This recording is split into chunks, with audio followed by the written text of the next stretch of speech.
तुम बीमार होते तो डॉक्टर के पास जाते हो, तुम बीमार होगे डॉक्टर के पास जाओगे, डॉक्टर तुम्हें दवा देगा, तुम्हारी जांच करेगा, देखेगा। गीता कहती है कि तुम ऐसा काम ही मत करो कि तुम बीमार हो। भाई तुम्हें किसी के पास, किसी शाने शेवड़े के पास जाना पड़े,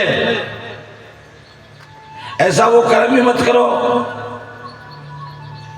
भाई कोई तुम्हें दोष लगे, गीता कहती है कि जैसे कोई दोष लग गया, 3 प्रकार के ऋण होते हैं हमारे ऊपर। कितने ऋण होते हैं? 3 प्रकार के ऋण होते हैं। एक देव ऋण होता है, एक पितर ऋण होता है शरीर जब हम पैदा होते हैं, एक पितर ऋण होता है, और एक ऋषि ऋण होता है, धर्म ऋण। ऋषि ऋण यानी संतों का ऋण हमारे ऊपर होता है, उसको चुकाना ही पड़ता है। तो कोई कर्जा हो उसको चुका देना चाहिए, खा के मर जाना चाहिए? चुका देना चाहिए, ये ऐसा होना चाहिए। व्यवस्था तो भगवान की ऐसा है, कोई कर्जा है उसको दे देना चाहिए। पितर ऋण है कि इतना ही गीता कहती है कि पितर ऋण पेट का होता है,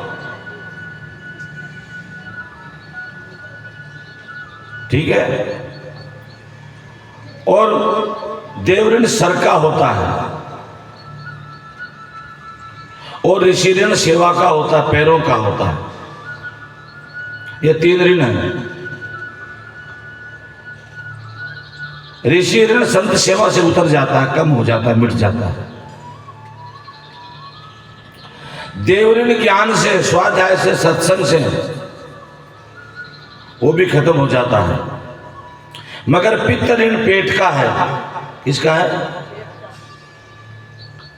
अगर वो ऋण नहीं चुका तो पेट के माध्यम से वो आपके पेट से पैदा होगा और वो चुकेगा। एक घर में औलाद पैदा हुई, पहले तो पैदा नहीं हुई, पैदा हुई तो लाखों रुपए लग गए पैदा होने में, 20 बरस पाला पोसा, फिर मर गया। ये क्या था? ये पितर ऋण। एक औलाद जन्म जाती है, पढ़ा दिया, लिखा दिया, शादी विवाह कर दी, मगर फिर भी वो रोज घर में तुम्हारे कलेश करता है, वो ऋण तुम्हारे पेट का ऋण है। तो गीता कहती है कि तुम इस ऋण को चढ़ाते ही क्यों? अपने माता पिता की सेवा ही कर लो जो तुम्हारे बुजुर्ग हैं। मगर हम लोग क्या करते हैं कि ऋण चढ़ाते, सेवा नहीं करते। क्या नहीं करते? सेवा नहीं करते हैं। सेवा के बदले में क्या करते हैं कि मरने के बाद में नाटक करते हैं। क्या करते हैं? मरने के बाद नाटक करते हैं कि हमें हमारा माता पिता आज मरे हैं, जिंदे को सूखी रोटी नहीं, मरने के बाद गुलाब जामुन। ये गीता नहीं कहती है। जिंदे को पानी नहीं, जल नहीं, मरने के बाद गंगा स्नान, गंगा सागर लेके जाएंगे, गया में श्राद्ध कराएंगे कि गया में श्राद्ध करने से बोलता। और गीता कहती है ऐसा कोई मोक्ष का सिस्टम है नहीं,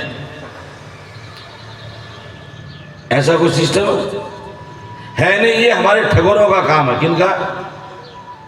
ये ठगोरे जो हैं बन रखे हैं धार्मिक लोग, ये ठगोरों का काम है आप लोगों का।